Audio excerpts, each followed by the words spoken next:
Welcome to the latest episode of Tech Sales Influencers. I'm James Hounslow, and today I am absolutely delighted to be joined by Tim Renew. Tim is the Chief Revenue Officer over at Banked, and we had a fantastic conversation around moving his life back from San Francisco to the UK during the global pandemic, welcoming his first daughter into the world at the same time, and as I said, joining a startup organisation. It was a great conversation, learning how he adapted his sales capabilities in the US and what he's learnt over there and he's brought to the UK to build out this organisation, this sales business in a world that is truly changing and adapting to the way COVID has affected us. It's a great conversation. We're going to dive right into it now. Tim, welcome and thank you very much for joining us on Tech Sales Influencers. Would you just like to start by just giving people a background of who you are and who Banked are? Yeah, so I'm Tim Renew, I'm Chief Revenue Officer at Banked, and we're a new payment platform that enables people to basically pay directly from your bank account. So when you're shopping online or even in store in a lot of places now, you can choose to pay with bank account and loads up your bank app, you authenticate, and the money is instantaneously transferred over to the merchant. Nice. So we're going to be talking about life before COVID, during, and after. Yours is quite a fascinating story because you weren't even in the UK prior to this. So it'd be great to hear what selling was like for you prior to COVID, while you were based over in the States. Yeah, so I moved to San Jose, which is just south of San Francisco, about 2 years ago, and so was launching in America with a related partnership with the previous company with PayPal, taking our product to market, and yeah, it was actually going really well, and selling was I think I was more getting used to how we sell in America versus anything else. Yeah, and then yeah, COVID hit and everything changed, and at the same time I also had my first child, a daughter, and I was planning on moving back to London, so it all happened within the space of 2 months, so it was a lot of fun. Yeah. Just picking apart something you mentioned there, learning to adapt how to sell in America. How is that different from the UK? So I found that in America everything is great, right? So in the UK I think people are a bit more cautious about whether they like something, how they act when you pitch to them. Yeah. In America, you'd have a pitch and you'd come away from everything thinking that was the best meeting in the world, because I feel like everyone's like, yeah, that's awesome, great. And then you'd never hear from them. You're like, what's going on? And it was the same with like building a company out there. I feel like in the US, they've trained from a young age how to interview. So actually getting to know somebody, in the UK, I find it quite easy to you get the walls down and you actually get to know the person. Whereas in the US, I couldn't tell if the person was still pitching to me or they were just talking normally. Yeah. There was a very steep learning curve. Interesting. So you then obviously made plans to come back. What was it like traveling back to the UK with obviously the COVID and the lockdown issues? Yeah, we had to delay it by, I think it was about a month or two, and mainly just because I wanted to get as certain as possible with booking all the movers in and everything. And it was quite intense. Yeah. Mainly because the house gets packed up and the movers take everything, and then we were just living in a hotel, and you have that thought of what if we come down with it and we can't travel and then we've got nothing, or what if lockdown happens and is the A going to actually take off, and is my flight happening? And then but like I said, with I think Darcy at the time she would have been 3 months old, so it was it was a bit up in the air trying to make sure all her stuff got back, and but yeah, it turns out it was the best flight of my life, to be honest. Like we got through the airport, no one there, got on the flight, and we had the entire cabin to ourselves, and Darcy slept for I think 7.5 hours of the 8-hour flight, and it was beautiful, and she didn't cry once. So the big drama was getting the car rental back in London and then driving home. That was the most stressful part. But yeah, I think the build up was worse than the actual. Yeah. So. I guess that's the part once they knew that there was going to be a plane going, and obviously most people aren't able to travel because obviously holiday and whatnot wasn't going to happen. So straightforward. So you arrive back in the UK. You join a new business, which is a startup, and you're not able to go and meet people really within the organisation, and you certainly can't go and meet potential clients. How did you do it? How did you have to adapt to the new way? Well, I actually joined Banked while I was still in America because of the delay and everything like that. So I was actually working kind of UK hours while in the US, so starting at 3 a.m. and trying to get as much of the UK. So I did that for about 2 months, and I'm glad that's over. But yeah, so no, it was very strange joining a company where I'd met one of the founders who happens to be based in San Francisco, but the other two I hadn't met, and obviously the rest of the company I hadn't met. So, taking the decision to join, and then when you do join, having to introduce everyone. I jumped on a Zoom call with the entire company on there, and very weird. Every single one introducing themselves, and me having to go, "Nice to meet you." Hi. Nice to meet you. Yeah. Hi. I'm not going to remember you, but thanks. Yeah, exactly. And so when I came back here, once I was out of quarantine and some of the restrictions were lifted a bit, I put some beer in the car and I drove around some people in London and met them and dropped off beer to them and just did a bit of a intro that way. But yeah, no, there's still people in the team. I've been in the company 6 months and there's still people I haven't met. So it's a very strange environment to be in. Selling, how has selling changed in your point of view? Have you had to change the KPIs for the guys? Have you had to adapt how you've been selling and reaching out to clients? To be honest, it's been really hard for me to judge whether it's changed because of COVID or it's changed because of new company and getting that all set up. So we launched, we've been going for about 2 years, and we came out of beta just as I joined. So it was really a case of hit the ground running, get as many merchants as we can on board, get the systems in place. There wasn't even a CRM in there, no email marketing platform. So getting a lot of the things set up, and then learning how to sell it. Right, I always find the best way is learn how to sell it yourself, and then train other people how to sell it. So yeah, and then doing that while also adapting to how the new world works has been very strange. So my very first job was working. My very first sales job was working for a Xerox reseller selling printers and photocopiers, and I just had to hit the phones and call people. So that's kind of what I've done my entire life when I've trained people, is just like call people, and it suddenly gets harder when no one's in the office. And so a lot of our lead generation has moved to email marketing campaigns, to LinkedIn outreach has worked really well, and yeah, just automated outreaches. And to be honest, we've had a lot of interest. I think we had in our second month of launching, we had 10,000 visitors to our site and about 200 installs of our product. So it was our sales team at the moment is just spent dealing with inbound inquiries, which has been That's good. That's a great place to be. So you mentioned there about more content using outreach and LinkedIn. Do you see your sales guys being closer to marketing than ever before, or are you still keeping them very separate? Marketing puts everything else out over on the social platforms and any other platforms that you want to use for marketing, or are you actively encouraging your sales guys to be thought leaders on LinkedIn? Yeah, I think I'm personally not a big fan of every single person being a thought leader. I mean, I know it's the thing that a lot of people are told to do nowadays, but I don't think I'm knowledgeable enough to be able to tell people what to do yet and tell people how to sell. It's, I'm still learning. I've never done this specific thing before, so I'm learning and wanting to adapt myself. But I don't think you can say marketing and sales are separate entities. I've seen that before, and it just leads to a disaster where it's not aligned, the messaging is not aligned, or wrong types of customers. And so, yeah, the sales guys are being told to work with marketing, work with the messaging, send out emails themselves that are and help with their social outreach, and kind of same with customer success as well. So they all fall under and making sure they all work closely together, I think, is more important now than ever before. Absolutely.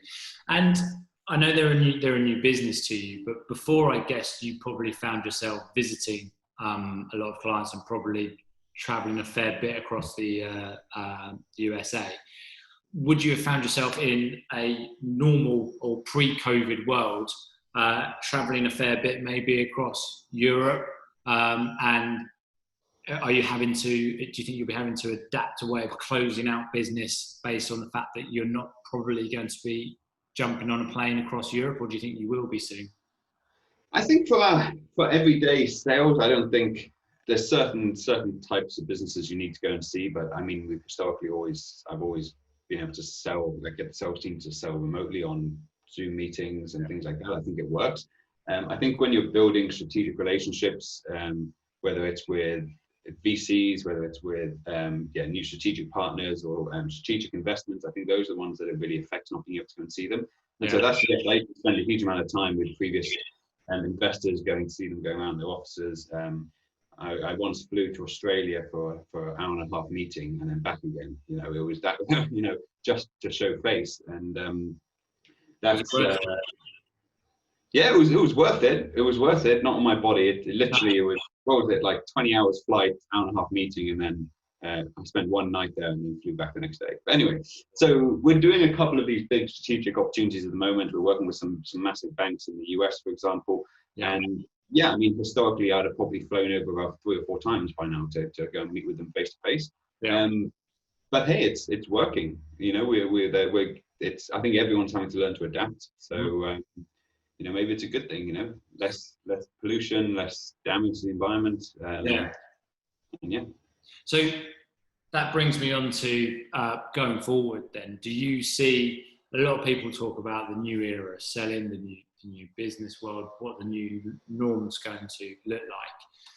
If it's working for you doing it like this, if a vaccine came out in September, would you find yourself going back to hopping on a plane and going and seeing these guys, or do you think you would try and make how you're operating now work for the long term?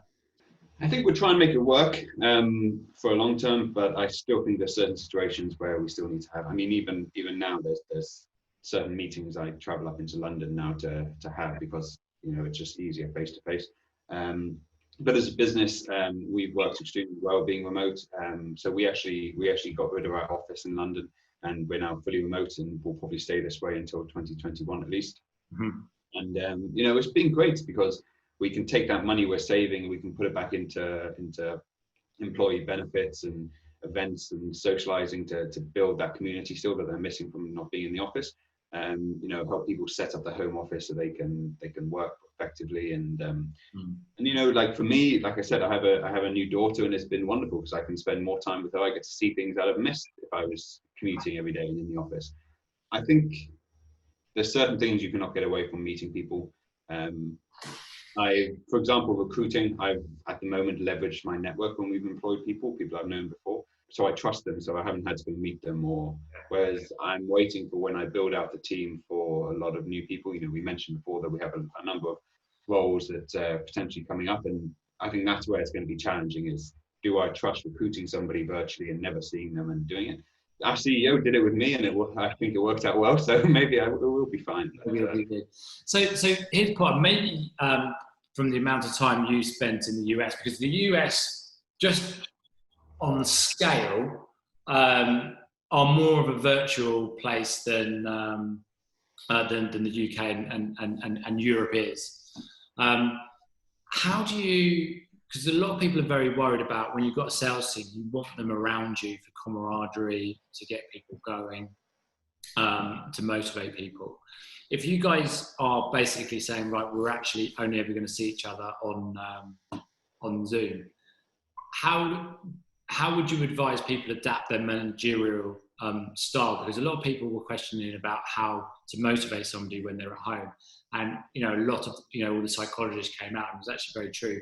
Motivation isn't a location thing, right? If you're motivated, you're motivated. If you're not, it doesn't matter whether you're in the office or at home.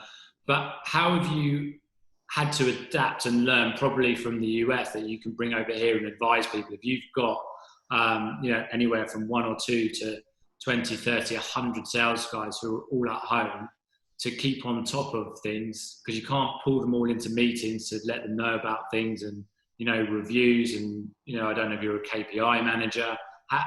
What would be your advice? I think I agree with your statement of motivation doesn't come from a place, you know, it's you're motivated or not. However, I do think that there is a thing when, you know, when I was starting up in sales, being around other people and seeing how they did stuff, you know, you saw someone close that big deal, you'd be like, oh God, yeah, okay, it is possible. I can do it. Yeah.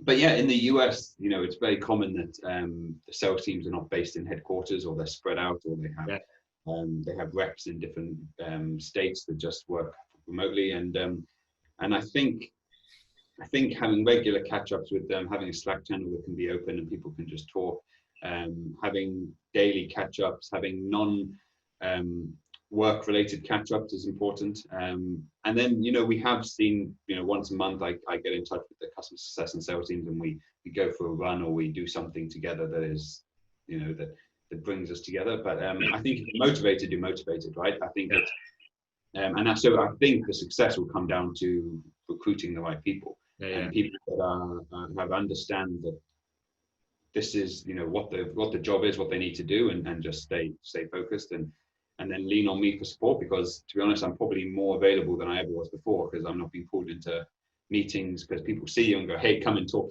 this meeting. You know, I'm sitting on my computer or I've got my phone on me, so I'm probably more accessible than I ever was before. Yeah. And did you find, when you went over to the US and the way that you adapted your managerial style, did you find that you got to know your salespeople for who they are and what their whys were much better, and were able to stay attuned to them? Because I found that I've got to know my salespeople much better now, from sitting next to them every single day in a big room to actually finding myself having to have proper conversations with these guys. Because you know, it was a worrying time right at the beginning, right? Everybody went into that survival mode and you want to check everybody's okay. And then I just found myself having much more meaningful conversations with these guys and actually really getting attuned to what they want. And I was able to align that with what we were trying to do, so we could move forward together. Did you find that you already had that from the experience from going to the US? I think, I don't know, going to the US, it was more, like I said, learning how to deal with the culture there, and they don't get the British humor that much. And I probably said stuff that I probably shouldn't have to people. You know, they didn't understand when I was just like, do some work or make more fucking calls. That they were just like, oh my God. And I was like, oh no, I'm joking. You're doing a good job. Just you know. Yeah. So yeah, I think maybe when you are at home, you see into people's lives a bit more, you get to see their personality a bit more, they feel a bit more relaxed, and so maybe they do open up. Whereas when you're in the office, I don't know what your situation in the company was, whether you had to wear suits and stuff, but, you know, especially people that have to suit up when they go into work, you know, you put on this facade and you say you feel like, this is how I've got to be at work, you know. And so I think maybe being at home, people are a bit more relaxed because they're in their environment, so you get to know them a bit more. And yeah, I think it's easier to build a relationship with people. But it is hard, you know. So some of the people in the company I'm waiting to meet still, I don't know whether I'm going to turn up and they're 6'6", you know. And I'm just, you know, you don't understand, you can't really get respect. So it's interesting though. Look, I think it's an exciting time ahead. I think there's a lot of challenges out there, but, you know, bits like you mentioned there, you know, you've got a little girl. I've got a little boy. He'll be 5 in September. But, you know, for the first, what we're looking at, 4.5 years of his life, I was only there on Saturday and Sunday, right? Because I'm on the train at 6:15 in the morning, when luckily he was fast asleep. I was getting the train at 7, half 7 at night back home. So by the time I walked through the door, he was fast asleep. So, you know, when you're looking at the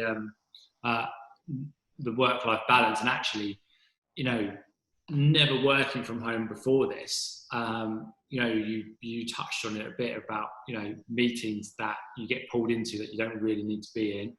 And like everything, meetings always start for about 15 minutes talking about football match, Love Island, or whatever it is that's on the topic. I just suddenly found I was getting so much more done and being so much more productive in areas where you can be effective. That was amazing. It's almost like COVID has been the catalyst to speeding through things. We were a suited environment up until the start of this year. So I think things were on the change, but COVID's probably just massively accelerated bits. And what's really fascinating is the technology was already there to be able to do it. I think it is. So we've got a great team of banks that work on our community, and you know, they set up daily catch-ups, or you know, we have a little machine that randomly generates 3 people in the company you're going to have a coffee with like once a week, and you know, you get them, and we do lunch and learns where we get people from the music industry or other trainers to come and talk to us, and that's really helped. And you know, every morning there's a all hands call where people join, and even if it's only 5 minutes, but we've got nothing to talk about. At least everyone sees each other, and it's like you know, and so that's worked really well. And like I said, the technology's been there before. Yet we spent our entire lives sitting on trains and being miserable going into London, right? Well, that's one thing I was shocked when I came back from America. I think it was last Christmas, sitting on the tube, and our office at the time was near Leadenhall Market, and sitting on the tube, going there or going out to lunch, you know, I'd look around and they were just like soul-destroyed faces. Like no one wanted to be there, and it was miserable. And now I feel like there might be a bit of a more of a uplift of when people do go into the office, or you do go. It's like great. We're here. We're doing this. We want to be here, and go in there. You see people. There's jobs to be done, and then you've got the days where you can just be at home to get your head down and do bits, and you know, be able to go out and do stuff. You know, I'm contemplating for the first time in 15 years, I can join a few mates in a 5-a-side league that they do, which was before was just never even, you know, part of the thought process. Because actually now I might be able to get involved. Tim, really appreciate your time on this. Thank you very much for taking part. It's been great getting to know you during lockdown, and I think you've joined a business that's going somewhere, and it's going to be great to see where you guys go over the next couple of years. Thank you. Yeah, no, thanks for having me, and it's been great to chat. No worries.